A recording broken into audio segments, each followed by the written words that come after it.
Patrick's Day. I have no green on and you can't pinch me. No, no, no. Nothing you can do about that. Yes.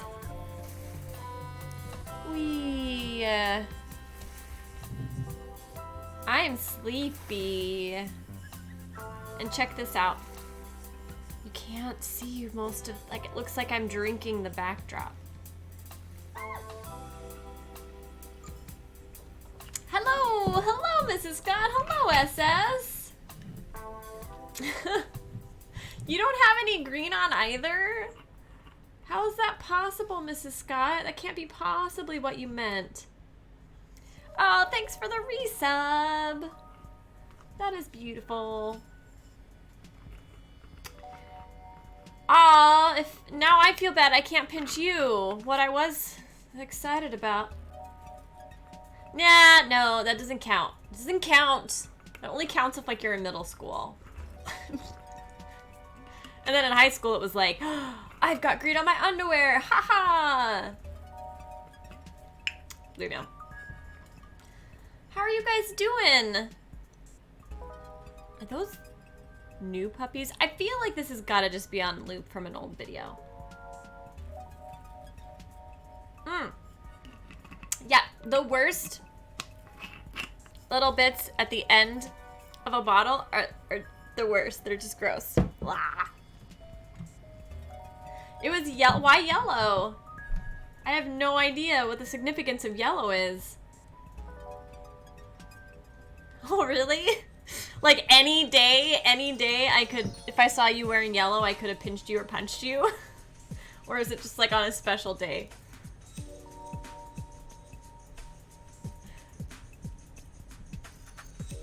Because if it's any day, I might have to move to the UK. Really? So we definitely had slug bugs, and still do. Yeah, so if you saw like a Volkswagen Beetle, you could be like, slug bug! And then you'd hit them.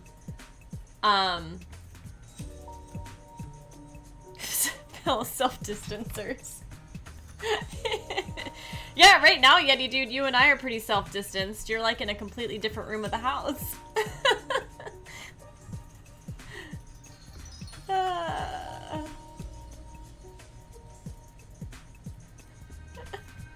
Oh, yes. These days, you guys. These days. What is up with our world?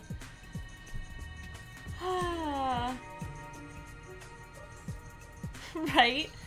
Hi, Smarty Girl 7. Good morning, friendo. Hello, hello. You do have a new shield.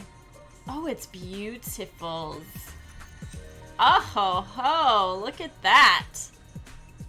I don't think I've seen that. I don't think I've like, maybe someone else has it already, but I have not like registered that shield. So it's fun to see these things actually like, you know, happen. Cause what, we got that made months ago. Oh, it's so nice to have you guys here. Yeah, oh wait, I should have one. Let's see. No, I don't show. Oh, it's because I have the first thing and not the shield.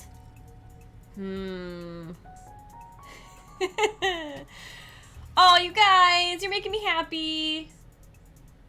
Making me hapsies. What's going on, you guys? What's floating your boat these days? Are you all like staying from home more than normal and getting cabin fever yet? Yeah, working from home. Yeah. I was talking to one of my friends and yesterday, and she was like, you know, this is kind of great as an introvert. Cause she's like, I want to be home all day anyways. And now there's no social pressure to be sociable and go outside. And I just adored that. And I so wish that was me. Yeah, there you go. Same with my friend SS. She's like, this is awesome. Nobody can pressure me to go to that party anymore. Meaning me pressuring her to go do stuff. Yes. Yeah, it's interesting. I'm curious to see how I'll do.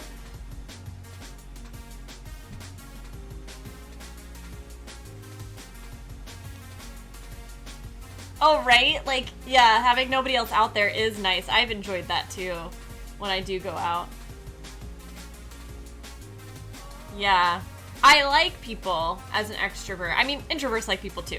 I like being around people and interacting with strangers, but not like when I'm just trying to get shopping done. That's really annoying to have lots of people in the area. Yeah, so it'll be interesting to see how I do.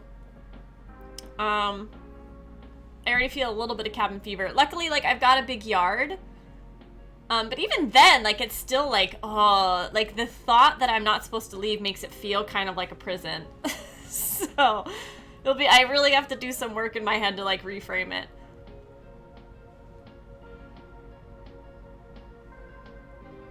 Wait, what? What, you had to cancel your appointment with someone that normally helps you not cancel your appointment with people? It's fascinating. It is fascinating. Exactly. Oh, but also yay. Yay. Well, I'm glad you're here, SS. Yeah, it's kind of this fascinating thing to see, because, like, you know, we're on Twitch and we're used to, like, connecting and having our community in chat. So it'll be interesting to see if, like, people who use Twitch, like, suffer less for the social distancing, or if it will reveal that, like, connecting online just still isn't nearly as helpful. I don't know what I'm saying. It'll be interesting to see. I think, like, this could weigh in on some of the, like, the knowledge around, like, what people actually need in order to feel connected and to have a good time with friends.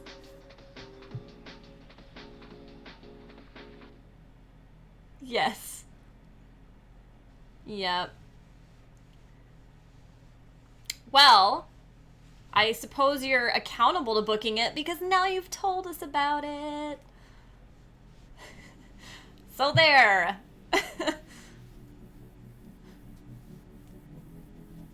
Oh, yeah. Yeah.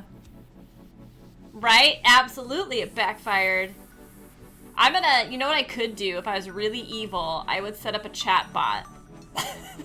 Like, remind you of, like, all, like, just like a running list of all the things we're working on to stay accountable, and just have it play. Like, SS is gonna make her appointment. Punch Life Back is gonna, you know, not go outside. Whatever it is. I think we would just all... Exactly, the accountability bot. Right? I would feel awful too. I would just stop showing up. I'd be like, sorry guys. No stream today again. I wonder, it's such a mystery. Why has Punch stopped showing up?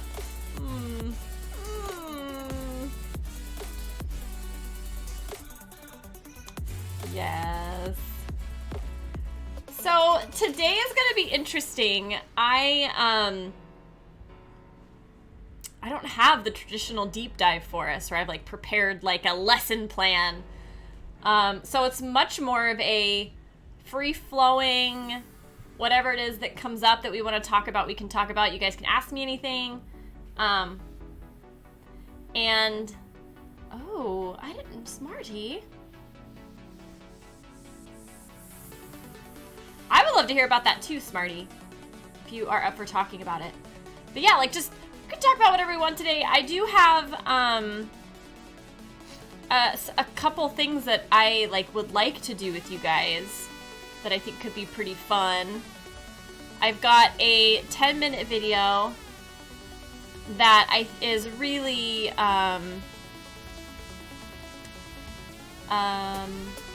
timely, considering what we're all going through in this craziness of COVID.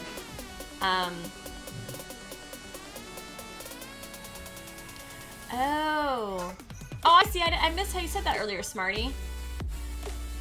So, you guys, I've gone to therapy, right? I am a user of therapy, and I'm also a coach. So, I say that because with therapy, I've always went in person, But as a coach, I always work virtually.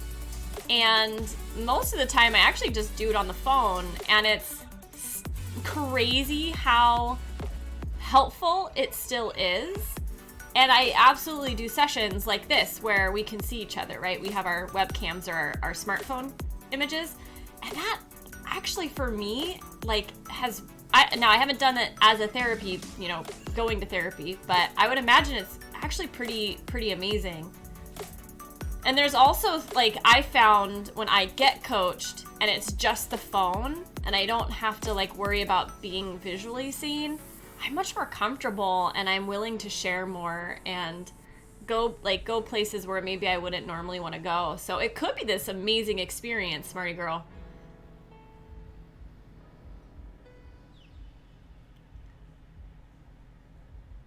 Yeah, maybe people aren't ever going to go back to the therapy office. They'll just be like, I'll call in from the warmth of my house.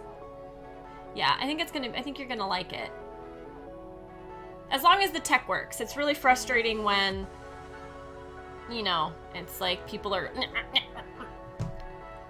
you know. Yes. Yeah, you really can just, like, go inside and kind of simplify it a bit.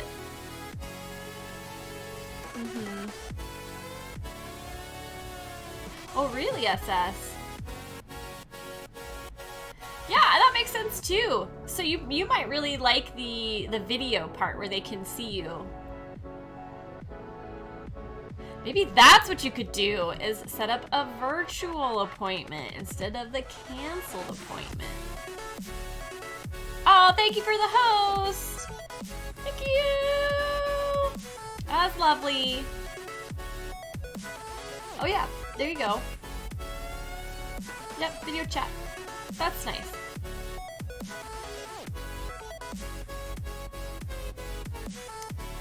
Yeah, the part I struggle with just, like, doing anything, like working at all virtually, is the small talk. Like small talk is always awkward, but I'm better at it in person than I am when we're, like, all of a sudden we're just, like, in the virtual meeting room and we all know we're there to get to an agenda, right? Or to do something specific, and yet there's, like, this obligatory shoot the shit section that I just hate. And I'm like, nothing I'm gonna ask or say is gonna be important at all, but everyone's gonna have to pretend like it's important, you know, just so that the social norm is fulfilled. Yeah, exactly. There's so many times I wish it could just be like, hi guys, okay, we know what we're here for, let's do it. And then, like, outside of that meeting, you can, like, do the bonding.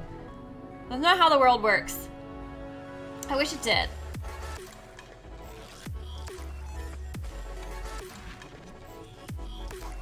Oh, that makes sense, SS, yeah.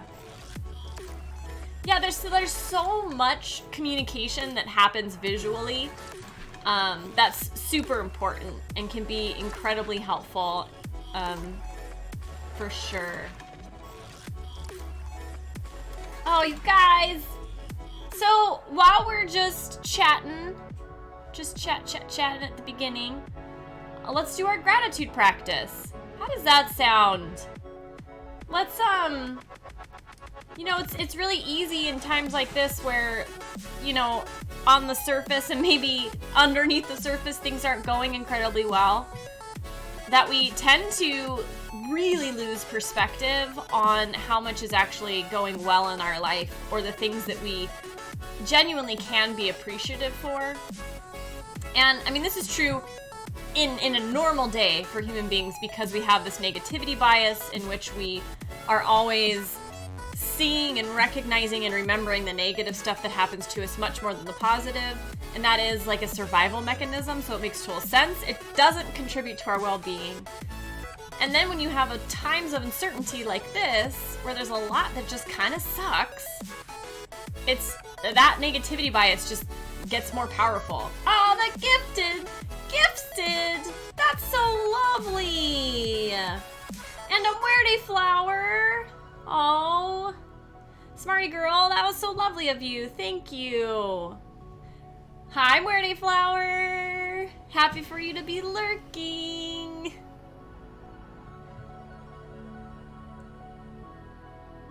Yo, yeah, SS, isn't that true? I'm grateful I'm not sick.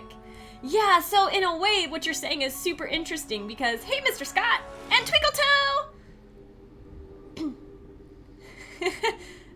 Twinkle Toe, are you Merde Flower? I like Twinkle Toe as a name, too. Nice, well, hi! You just stepped away from lurking! What? Hi. Love it. I love that Twinkle Toe is a stalking account. I guess that's like the perfect stalker, is to sound super nice, right?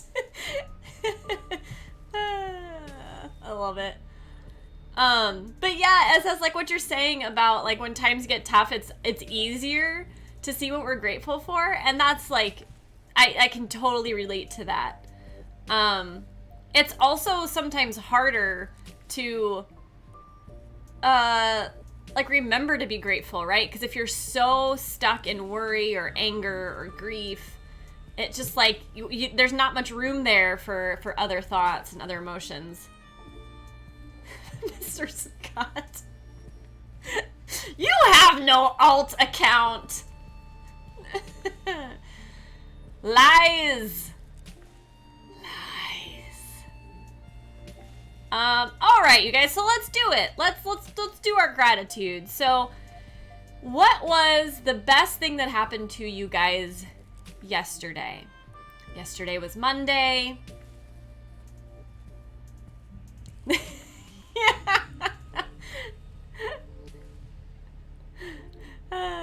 It's like, no, you're just the Omega, so the Alpha and Omega. So really, what other account could there be, Mr. Scott? Oh, my tea is too hot, but I really want to drink it, you guys. I really want to.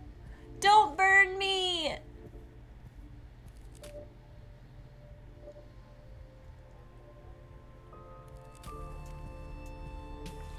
Ah! Ah! Yep, that was smart. Not very smart. Hurry up. Sorry, I'm fanning the tea. Ooh, Persona 5. I love those days where there's nothing else and you can just play your favorite game. I have not done that in a long time, and I love them. I love them, especially if there's weather outside, because then like I can play like Skyrim or Fallout and feel like I'm there. Nice. All right, so we got a lot of love for the gaming. Yeah, yesterday, gosh. My favorite thing. Oh, my favorite thing was actually me experiencing gratitude, because it came very genuinely, and I didn't have to do it in gratitude practice, but I was in my kitchen and I just like realized that so I garden. We have an urban homestead. Like, we're learning very slowly how to do this, but this year we've planted more than we've ever planted before, and it's all coming to, can I say fruition? Because a lot of them are fruit trees, but it's all like ready to be eaten like right now when it's really hard to get to the grocery store. So I was like, hot damn, that's awesome. Like, I can survive. I have a skill that will help me survive the apocalypse. So I had this big gratitude, and that was fun. Oh, Path of Exile. Yes. I like that game. Oh, cuddle with kitties. Oh, man. Is anybody working from home that has never worked from home before? Yes. If there was a way that I could get you some lettuce for some crochet, shall we say, koozies for a large mason jar of sorts, yes, that would absolutely, I would take that as a survival skill. That's worthy of trade.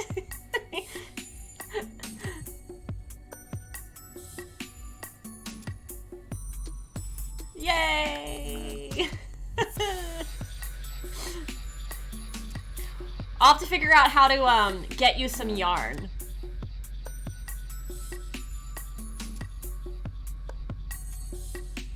Drive-in movie theater. All right, yeah, so the next question in our gratitude practice is, what are we grateful for right now? I say 3 things. It could be 1 thing, it could be 10. The idea behind this, and it's the core of our practice, so if you did none of the other steps, you do this step and you do it every day. You just start listing them off until you feel like you're done. And remember, the awesome thing about gratitude is you don't have to believe it in order to start feeling it and benefiting from the changes it's doing in your brain. Right now, it's maybe a little bit easier to feel grateful, because you can say, I'm grateful I'm not sick. I'm grateful so-and-so isn't sick. I'm grateful that I have food in the house. I'm grateful that, whatever. I have toilet paper. People are freaking out about that. Oh, people. People. Yeah, so the idea is just to list it. And if you don't ever feel any sort of warm fuzzies of like the gratitude and appreciation that for me, like starts in the chest and starts spreading out, know that you will. Like if you practice gratitude regularly enough, it's a capacity of emotion that you build over time, which is freaking amazing when you think about it, because it feels awesome. And the part of well-being is experiencing positive emotions, and this is one way to cultivate it. Yes, there we go. Working from home. That, like, having employers that allow us to do that can be something to be grateful for sure. Means to play games, starting to get warm in the mornings, and I'm grateful to eat every day, right? Like, I am getting reminded of how, like, having the basics matters. And that's a good thing. Like, when we are, we can get used to the good stuff and get kind of soft. Right? And like just get kind of soft, and I don't know. And yeah. Yay, flexible cake clients. Bought toilet paper prior. Oh, yay. Yay! The golden retriever puppies! Yes, aren't they adorables? Yeah, I'm grateful for the food that is like successfully growing outside. I actually am having a green thumb, and that feels amazing. I've learned enough to be somewhat successful. I'm grateful that I get to be here today, that as I am socially isolating, hate that term, but as I'm doing it, like I've got you guys, that is super helpful for an extrovert like me. I'm grateful for all these game reminders, because I know what I want to do for the rest of the week. And yeah.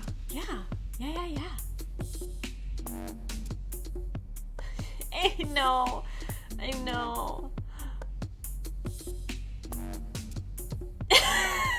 Scott, I'm sorry, I'm probably laughing too loud in the microphone.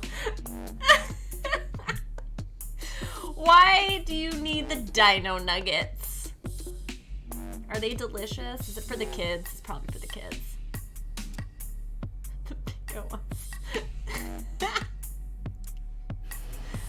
So yeah, maybe I mentioned this last time, but like I just like when the rush started to buy things, after the rush had started to buy a bunch of stuff, it was like basically at our normal time to do some shopping, so we kind of had to brave it. But we were smart enough to go to one of our local, like, hole-in-the-wall import stores, and it was imports from India. So it was awesome. There were still more people there than normal, but, like, nobody knew about this place. So there was just tons of, like, we just got rice and beans, but it was so interesting to see how crazy it was, because, like, it was right across the street from Costco. So we were like getting our stuff and shopping and feeling all awesome because we were smart. And then you could look across the street at Costco and it was like, chaos, and you would not want to go there.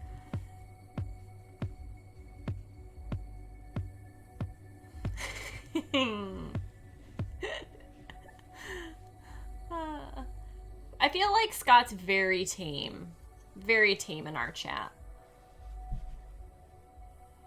I wonder how many things he thinks and actually censors himself in our chat because we're talking about, you know, not bullying and well-being and being heroic.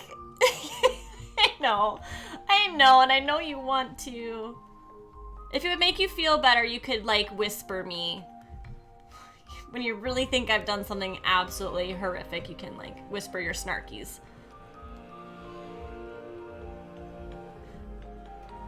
Yes. Alright, okay, so gratitude. What will make today wonderful, you guys? What will make today really great? For me, what would make today really, really great is I have an idea for using Discord as like a community like coaching connection hotline thingy. You can tell I got a lot of clarity on what this is. So, but anyways, I've got this idea for getting like a bunch of volunteer coaches who are willing to like give their time to talk to people who, you know, want to connect with a coach throughout this like very uncertain time that we're all in. So anyways, I want to like, I've got an idea for how it could work on Discord, but I want to like actually get in Discord and test it out and see if it's actually going to be viable. I hope it is, but yeah, so that would make today great is if I can just carve out that time to look into doing this, and if it is viable, to get on the ball and make it happen. So that could be really cool. And normally I would list more things that make today great, but that's like enough, because that's going to be the rest of my day if I can maintain my motivation, which I think I can. I can, because I'm just going to tell you guys, that's what I'm going to do.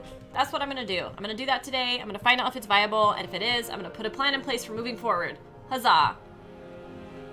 Thank God we don't have the accountability bot. You work with an Smarty girl, are you the IT person? Can you fix all the IT problems you come across? Because that's a superpower I wish I had. And I wish I didn't have, because then everybody is going to want my help with their IT stuff. Ooh, catching up a few podcasts. I like it.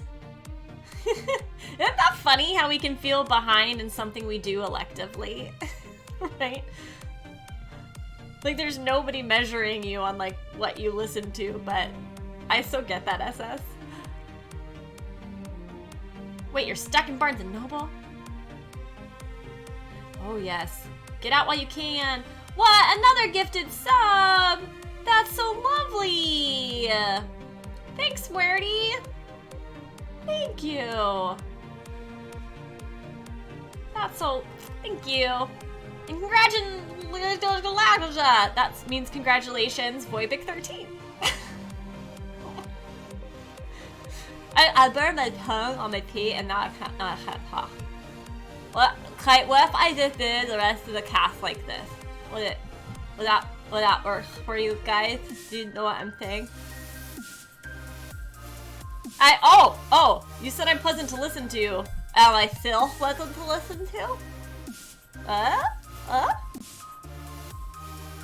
Oh, still really hot. That was not enough time.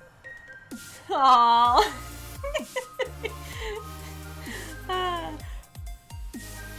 You're too nice, Marty Flower. You're too nice.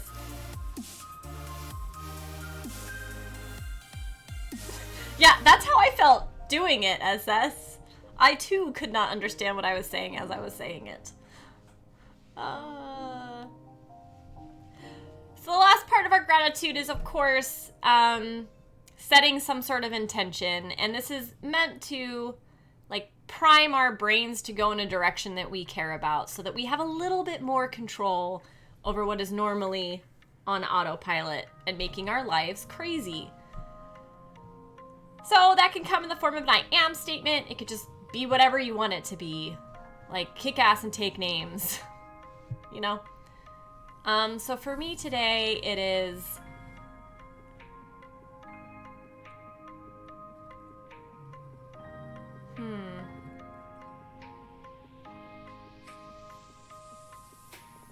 I love it.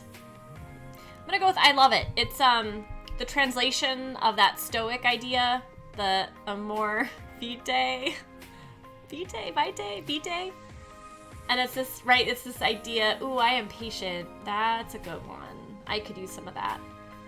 I will be kind. How about I am kind?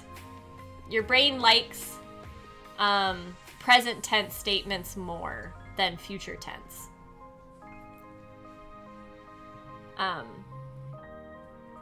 Yeah, so this idea of I love it is when things happen that we normally judge as bad, we can choose to take a different judgment and say, I love it. And it helps shift the way we think about something in a really interesting way that's kind of fun to observe as you work on implementing that in your life, or as I've been working on implementing that in my life. Ooh, I am proud, I am thankful. A double, I like it. Ambition, smarty girl. Yes. Oh, you guys are also lovely. Happy to be here. Yeah. I need everything you guys are laying down. I'm like, yes, please. Yes, thank you. I will when our powers combine. I'll become Captain Planet.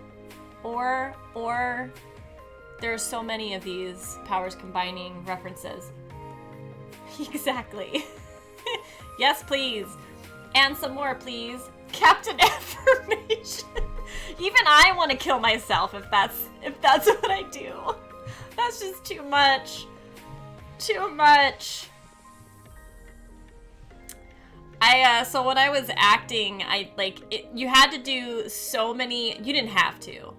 I did a lot of work around branding because you basically are creating yourself as a company, and it's this like complicated mess where you get postcards and a website and headshots and all these things. But I took this course with a branding expert, and it went on for weeks, and he would sit in the front of this like theater room, and you were full of all of your peers, and you would do all of these like blind assessments where you wouldn't know who was saying what about you, but there was like all these adjectives, and they would like circle the things that they saw when they saw you or thought of you, when they saw you, what they thought of you. And then you would take all that data and compilate, like put it together, and you would get a picture of how people perceive you on average when you walk through a door. Like the instant they see you, what they think about you. That was kind of brutal, but fascinating. And at the end of this process, you would come away with like taglines. So one of mine was optimistic, not naive.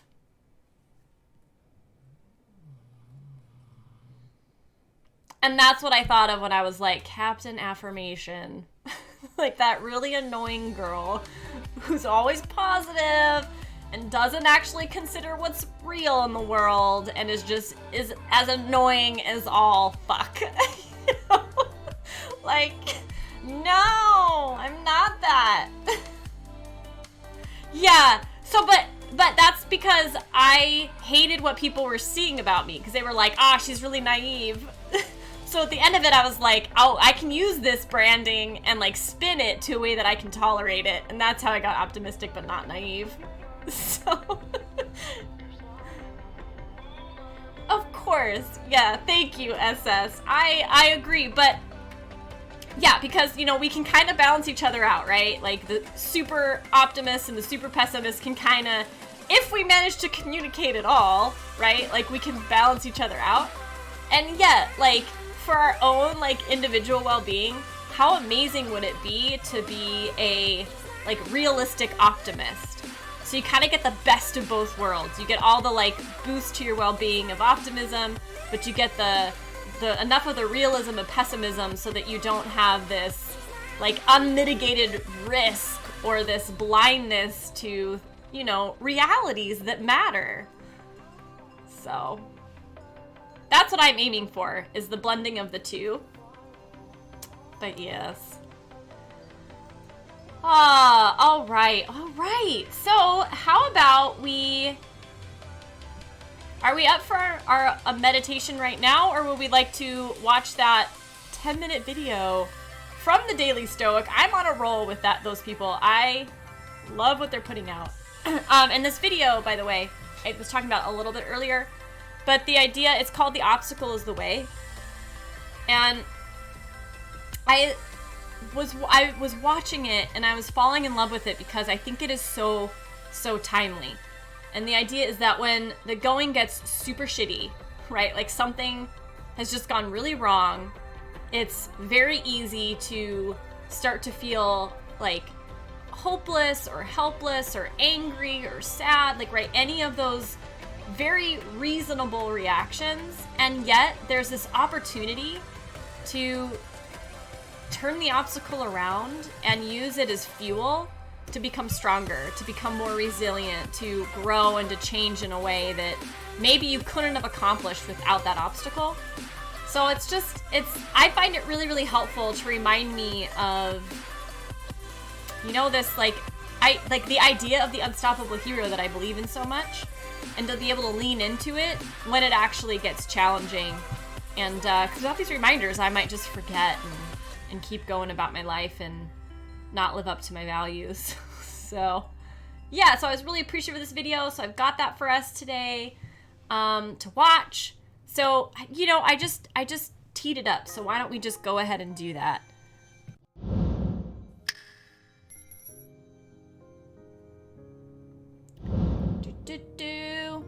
Oh, hello, Daily Stoic. Look at you. We're changing so we can mute this.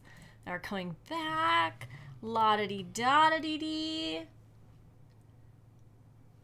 All right, you guys. So without further ado, here's The Obstacle is the Way. So if we take it for granted that... Without further ado, rewinding so I can give you a little bit more audio. A little bit better audio. Let me know if the level is terrible. Life is gonna knock us on our ass sometimes, that we're gonna do everything right and everything that could possibly go wrong does go wrong. If we're gonna face disaster, then the question is, how do we respond to disaster? We've talked about how the Stoics sort of respond to bad news, but just managing the response to me is like only part of it and the least interesting part. I think the powerful thing is, how do we take these disasters and turn them, as the Stoics famously did, into opportunities as almost fuel for greatness.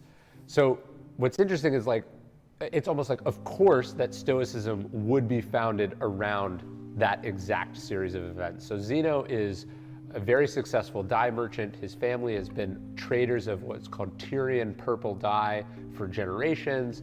And he's leading one of these convoys of ships to Athens to sell this dye.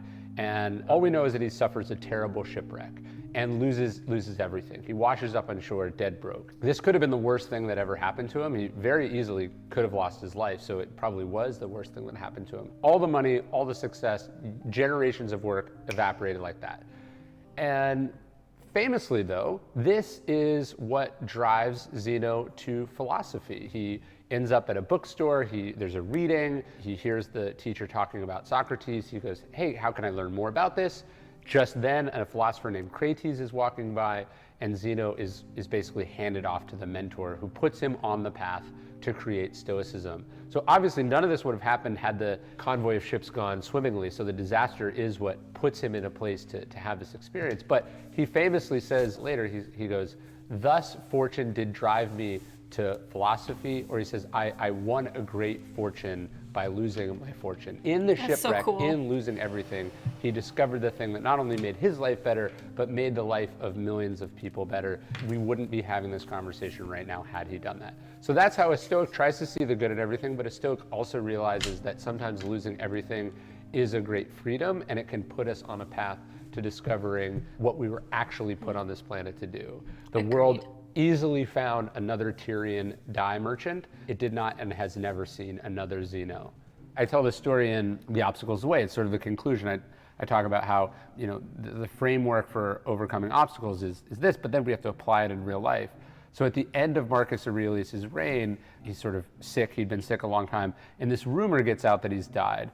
And it's at this moment that one of his most trusted generals, Avidius Cassius, declares himself emperor. You might not think that's a big deal, but this was a death sentence for all of Marcus's family. This basically meant that this guy he lived with and trusted and built up from essentially nothing had been plotting to replace him the whole time. But the problem is Marcus is not dead, and he was not really even near death. He was totally fine. So now Marcus has to discover what he's going to do.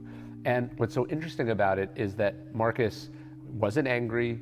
He didn't seek vengeance. What he does is he says, actually, this is an opportunity. He tells his men, he tells the Senate, I'm going to use this as an opportunity to teach the Roman people and history how civil strife can be dealt with. So he doesn't get angry. He doesn't have, the desire to crush this person. He says, I'm gonna bind this country back together. It's very similar to Lincoln. Like, Lincoln did not want a civil war. At every turn, he tried to convince the South not to do what they were trying to do. And he was the first to welcome the South back into the Union. There were some baseline terms, of course, but what the important thing for him was union. Marcus writes, he's like, there's only one thing that I fear, fellow soldiers, and that is that Cassius will kill himself because he's ashamed to come into our presence, or that someone else will do so upon learning that I am to come and I am setting out against him. If that happens, Mark says, I will actually have been deprived of something, a prize such as no human has ever obtained. And what is this prize? He says, to forgive a man who has wronged one, to remain a friend who has transgressed friendship, and to continue faithful to one who has broken faith.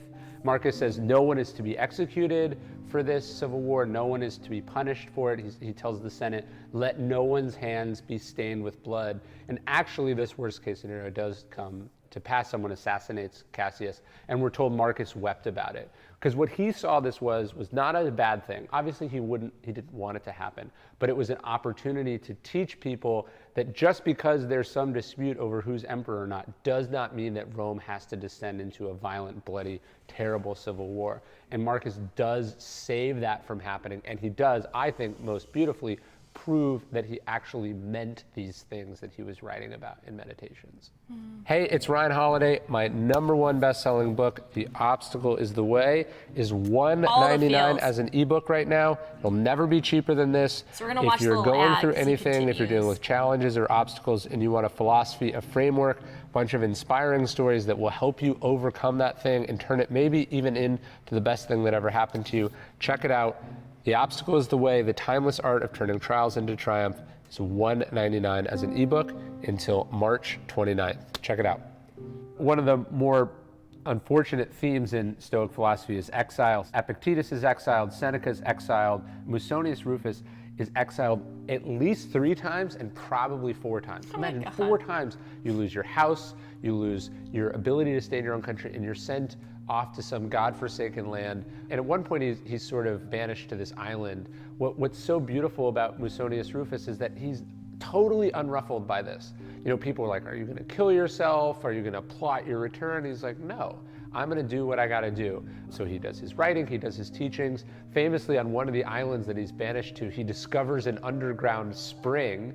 The island had previously not thought it had any springs and was dependent on rainwater. So he's there actually helping the people who are stuck on this island with him. And so I love the picture of Musonius Rufus just going, okay, this is where I live, this is what I do, right? How can I be of use where I happen to be at this moment? And I think that's the Stoic approach. So instead of going, woe is me, this is so bad for me, we think about how can I be of use to other people? In some cases, losing everything frees us to not be so concerned with ourselves and allows us to focus instead on the use that we can be for other people. I think what Musonius did was he seized the opportunity to live by his teachings, to be of use to the world.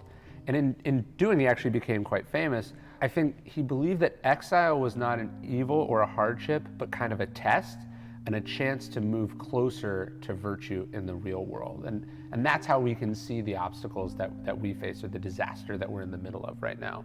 And I think that ties into one of the most modern stories of a Stoic turning disaster into opportunity, and that's James Stockdale. As Stockdale is parachuting down into a prison camp in North Vietnam during the Vietnam War, he says to himself, actually, I'm leaving the world of technology and entering the world of Epictetus. He knew he was going to be the highest ranked prisoner taken captive so far in the war, and he said, okay, this isn't about me, this is an opportunity to be a leader. This is what I was trained for. This responsibility has now fallen on me. And I think the most beautiful thing that Stockdale says about this, he goes like, I never lost my faith in the end of the story. He said, I never doubted for 1 minute that I couldn't turn this into an event for which in the future I would not have traded away. What he meant was, by being a good leader, by testing his philosophy in the real world, by sticking to his ideals, by being a good soldier, by being a good, comrade, he had the opportunity to turn this into a life-defining event. And like most people, this is all they've ever even heard about Stockdale. He wins the Medal of Honor, he becomes an admiral in the Navy. He takes one of the worst things a human being has had to suffer through, solitary confinement for years, shackled in leg irons, deprived of friends, family, clean food and water,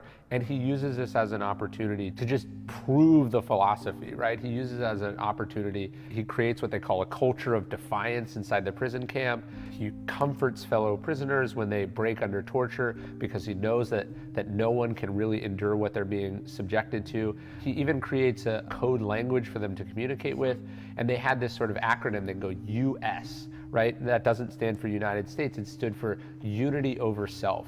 The idea was they were a team, they were in this together, they were gonna get through it together, they were gonna support each other, and they were gonna make this the kind of thing that would define their lives and define the story of their lives. And so I think that's what the Stoic thinks about when we face disaster, is like, yeah, sure, I don't want this to happen. Sure, I would have chosen for this not to have happened. Sure, it's not even my fault that this happened. But now that it is my fate, the idea of amor fati means I love this, it was chosen for me, and now I'm gonna make it something that I can be proud of. I'm gonna make it something that at least has some advantages, if not for me, then at least for the other people around me. And that's how a Stoic turns disaster into opportunity. A Stoic believes the obstacle is the way. A Stoic doesn't just accept their fate, but loves it, embraces it, and as Marcus said, what you throw on top of a fire, it turns into flame and brightness, and that's what Zeno did, that's what Marcus did, that's what Musonius Rufus did, and that's what James Stockdale did. And I think that's what you can do. Hey, thanks for watching Daily Stoic. I think so too. I think that's what we can do too.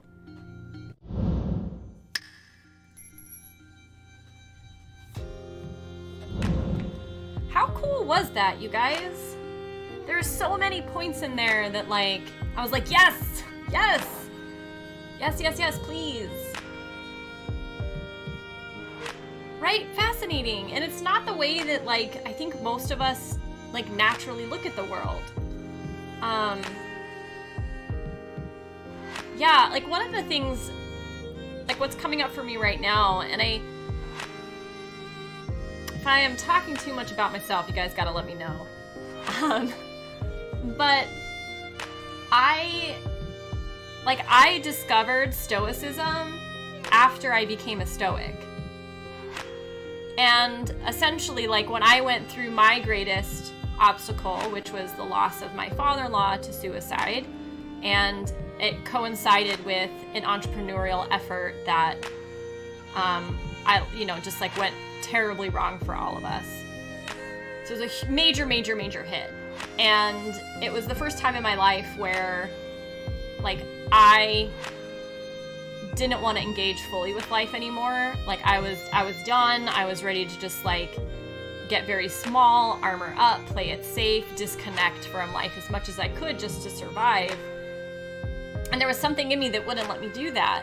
And it was that core of what what's meaningful to me in life is actually engaging fully with it. Standing straight and holding your ground no matter what, right? Somehow being I don't know, all these words don't quite capture it, courage, strength, resilient, somehow being able to hold that ground. And the way that I ultimately found to hold that ground was by surrendering to to like surrendering my judgment, like letting it go and just accepting the good and the bad as the same thing, as part of the same experience that can only be entered into by accepting all of it and surrendering to all of it. And like with Amor Fati, I think that's what it's touching on, is I love it. I have universal love for the entire experience that I'm given as a human being, because I'm here and I can choose to do that. It's like the only way out is through. The only way to experience it is to go through it. And if you don't go through it, there is this sense of a disconnected, watered down, a life of missed opportunity. And especially when we look at the obstacle as the opportunity. Yeah, it's like, you guys, like, the way that I could be totally full of shit, like, right? Like, I could be totally wrong. But it seems to me that we are forged in the fire, right? Like we're not forged when things like are easy. We don't get, like, metal gets stronger. It gets through tempering and through heat and going into the fire. Like, I think of us the same way.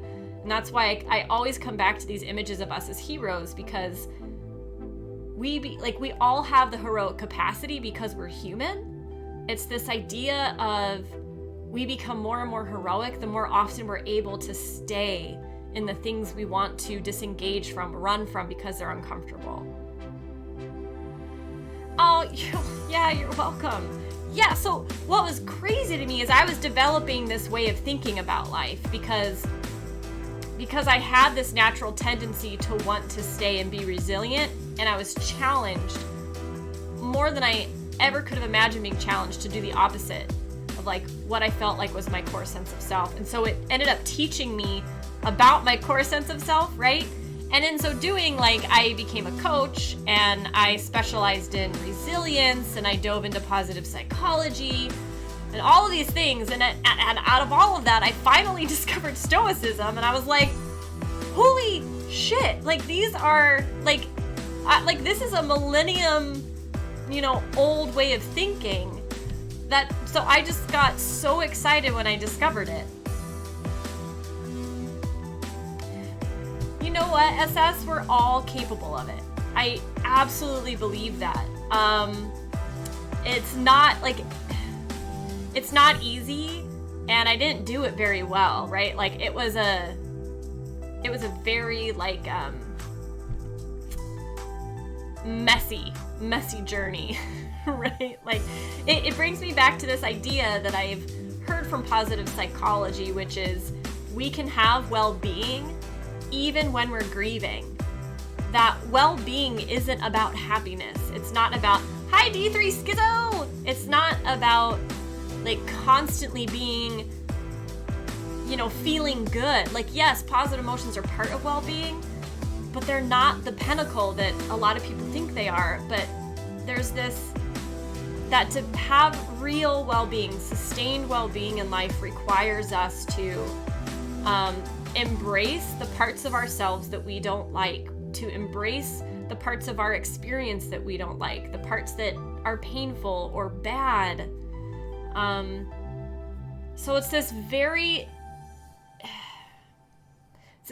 hard concept for me to explain, and I now understand why, because Stoic philosophers have been people have been trying to do it for as long as there have been people. And it, like, verges on feeling spiritual, in that I think spiritual stuff is like, you kind of have like this insight, and then as soon as you put words to it, it dissipates. So it's really frustrating, but it's a never ending. Smarty Girl, thank you for sharing. Yeah, talk about, like, that was one of the big surprises I had, Smarty Girl, was that it is a multi-year long process. And there was this, at least for me, yeah, I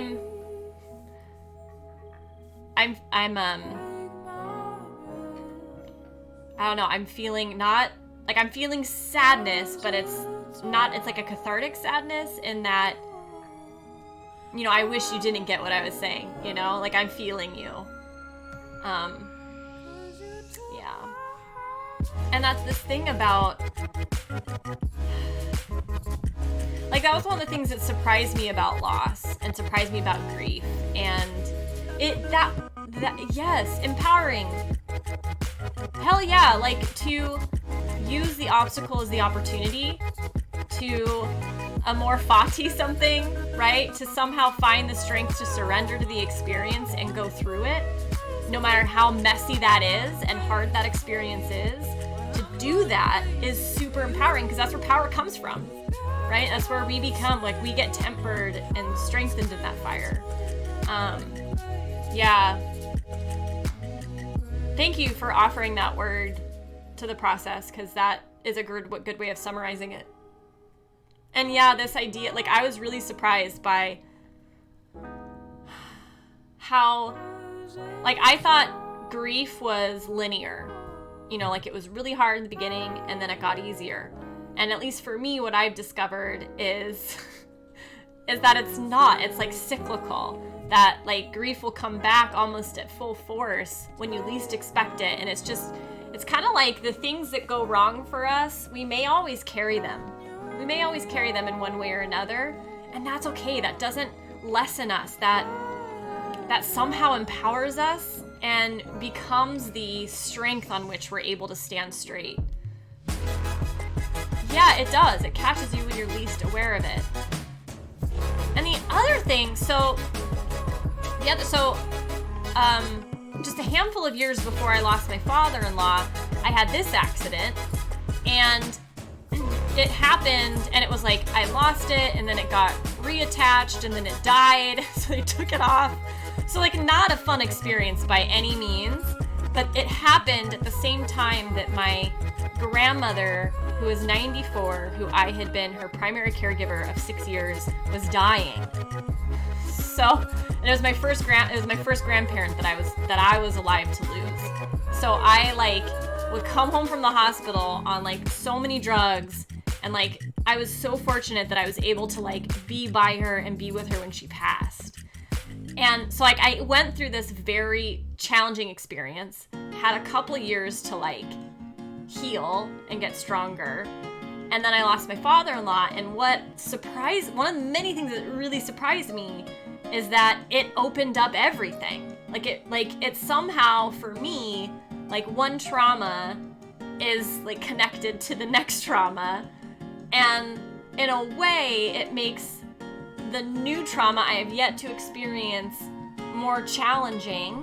And at the same time, I'm stronger in that challenge for the experiences I've had before. It's this very weird, paradoxical experience where when you're at your weakest, you're somehow at your strongest, that I find very hard to explain. Yeah, it was absolutely the 1-2 punch.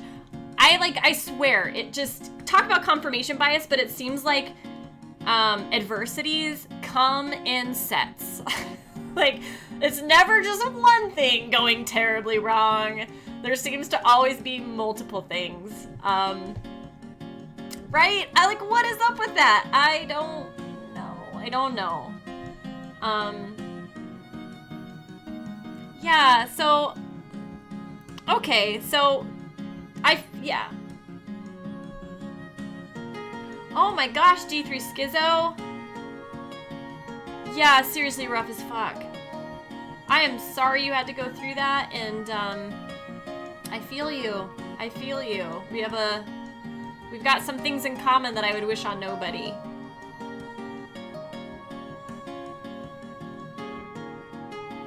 Yeah. Yeah, and I think SS, like, what you're saying is why I'm so motivated to work to like show up here and do what I'm doing, and to continue this work outside of Twitch too, is that there are traumas and adversities that are universal to being human. We're born, we live, we die. We are hardwired for connection, and yet the inevitability of life is that we're going to lose those things that we love most. And if we aren't, if we don't have room for like to be like I feel like this isn't like normally socially acceptable to talk about, but if we don't have space to learn like how to navigate this shit that's inevitably gonna happen, like that sucks. Like there's no reason why we can't build the skills and, you know, be somewhat emotionally prepared and have, you know, strong friends around us to help us through it. And all those things that like we talk about and we practice, like our gratitude practice, you know, seems very simple, and it is, but do that over a lifetime, you know, meditate a little bit over a lifetime, you know, do our power-ups. And when the going gets tough, like it is right now, right? With the coronavirus, we're better prepared to handle it. There's wow,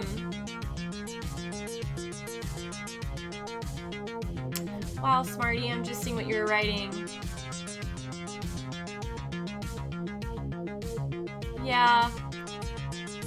So Smarty, and feel free always not to just say, hey, pass, but I'm really curious, having heard just that little bit about your story and Merity Flower's story, is as hard as I imagine all of that was, how did it make you stronger? Or,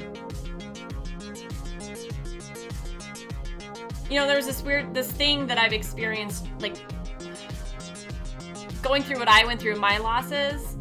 I would never wish them on anybody, and yet I can find like genuine appreciation for having gone through the experience, because it's given me some things. Yeah, and that's, yeah.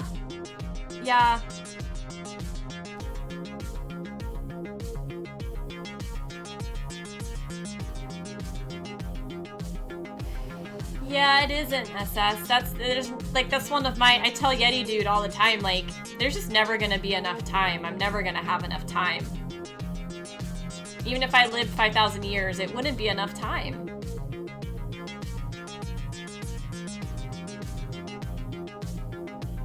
Yeah, sure.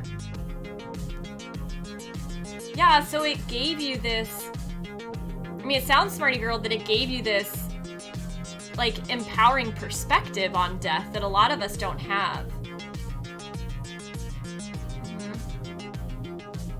I mean, that's empowering, right? Yeah. So SS, what I guess what I would add to what you were just saying is, what do I want to say about this? There's value in that Stoic idea of memento mori, of remember death, and to contemplate death, and to hang out in that world and think about it, because it can be very motivating. It can be humbling, right? It can like put us into perspective of how precious time is. And yet, if we're doing it to like catastrophize and we're experiencing a lot of anxiety, and I don't think you are, but I could just like there's something about the way you phrase that, like trying to imagine, that I'm like, oh, I should say something about, as helpful as it is to contemplate, we don't want to get stuck in, you know, because remember, what we think causes how we feel, which then causes our actions. So just put that out there. Exactly. You have to live. Yeah.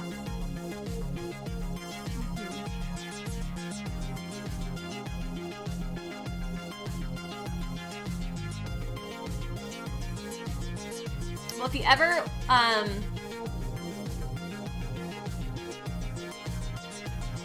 got it. So you have a way of like protecting yourself. Yeah. Well, I'm certainly sorry if our conversations,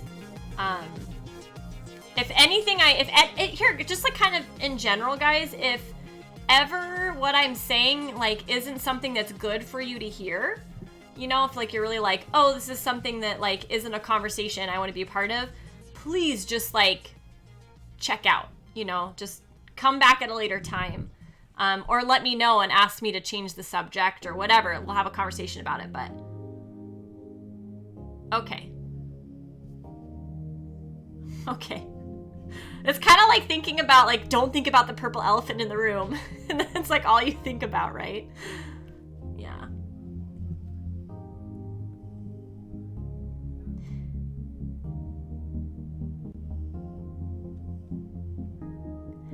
Yeah, I wish I had more, like, more ground to stand on around, like, having suicidal ideation, but I'm just not qualified at all, so I'm super careful about that. Yeah.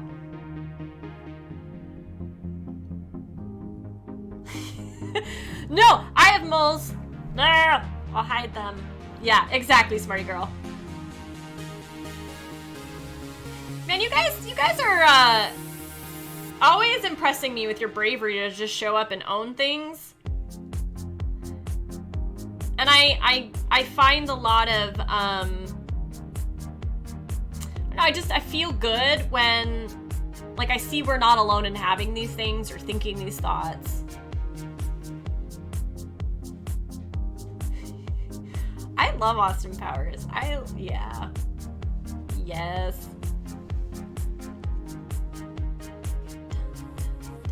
So,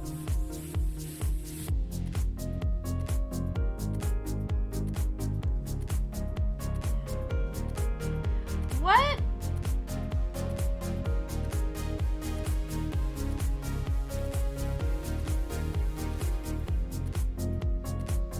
Yeah, there's so much here.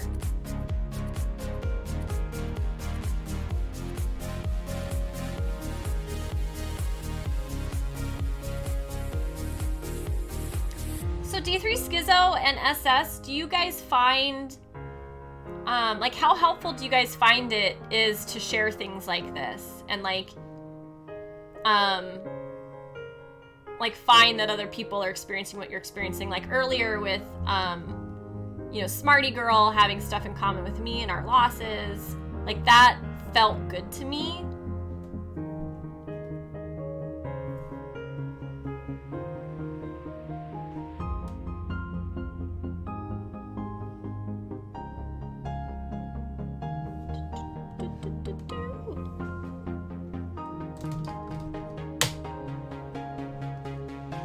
Oh, interesting.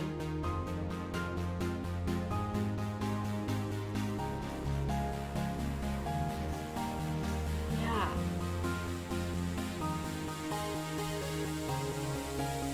Interesting.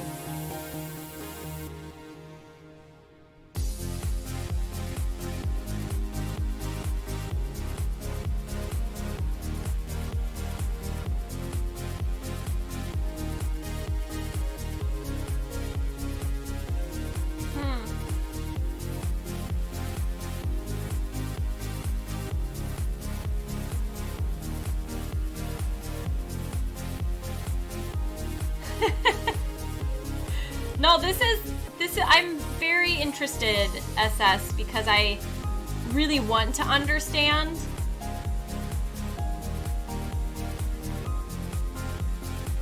The meaty flesh bag.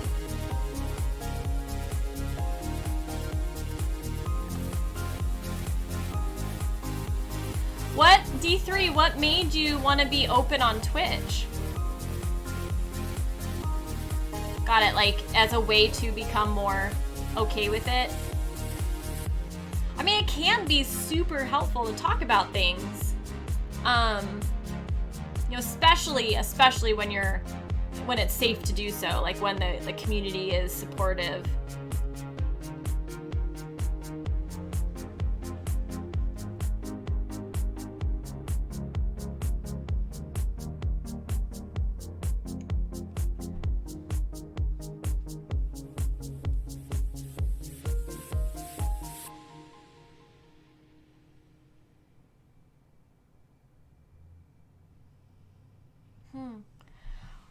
SS, the stuff, like what you're saying, I don't think I'm even gonna be able to explain this, but like, ever since I was little, and it doesn't happen very often, and it's usually when I'm really tired, but like, I'll close my eyes and there's something that happens, like cognitively, where my perception of reality gets completely changed.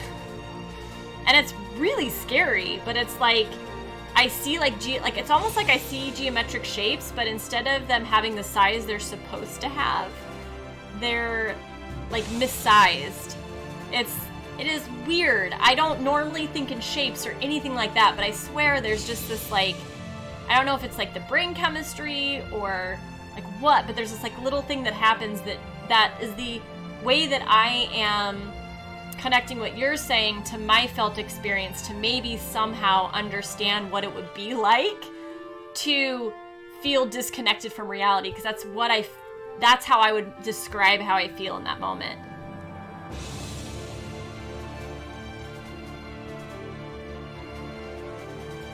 Yeah.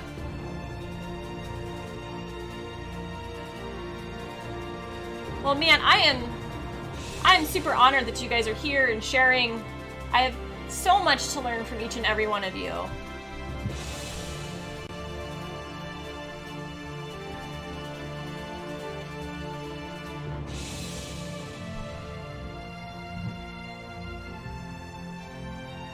Well, especially it's challenging when what we've got is text, right? Like, it's like probably the form of communication that's full of the most errors, right? Yeah.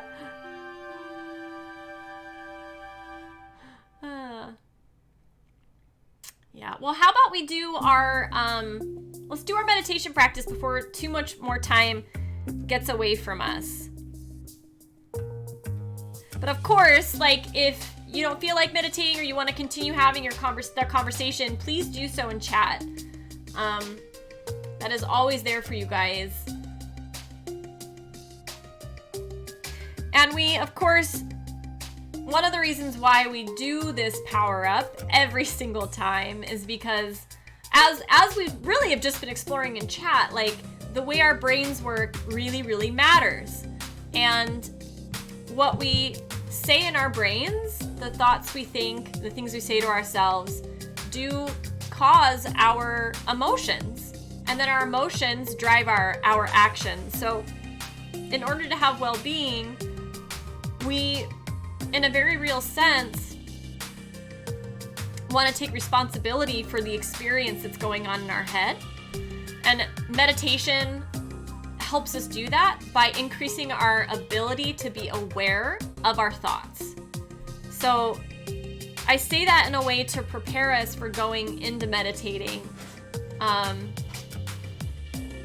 Yeah, and the other thing is, it's very easy in meditation, at least for me, to get very hard on myself for always thinking things and like losing my point of focus, as if like meditation was something that could be perfected, as if it's not a practice, right? As if meditation is actually keeping focus. It's not keeping focus. Meditation is this repeated experience of getting distracted, realizing you're distracted, and then coming back to your point of focus. And that's how you train awareness.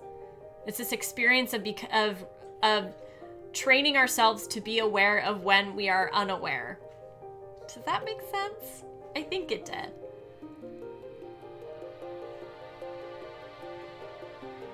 Well, I'm glad you talked about it today, SS. And that's my hope, is that by having community and being able to share things, we all, feel a little bit better and more connected to each other. All right, so it made sense. Okay, so let's do it. I'm gonna stop this music. I'm not quite feeling it for meditation. Okay, let's see. I'm gonna pick a sound at random. Ooh, I like this one.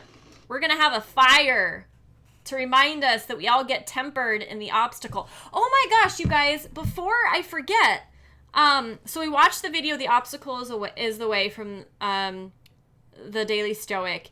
And what I wanted to let you guys know is I have not read the book yet. I did just buy it and I've started to read it.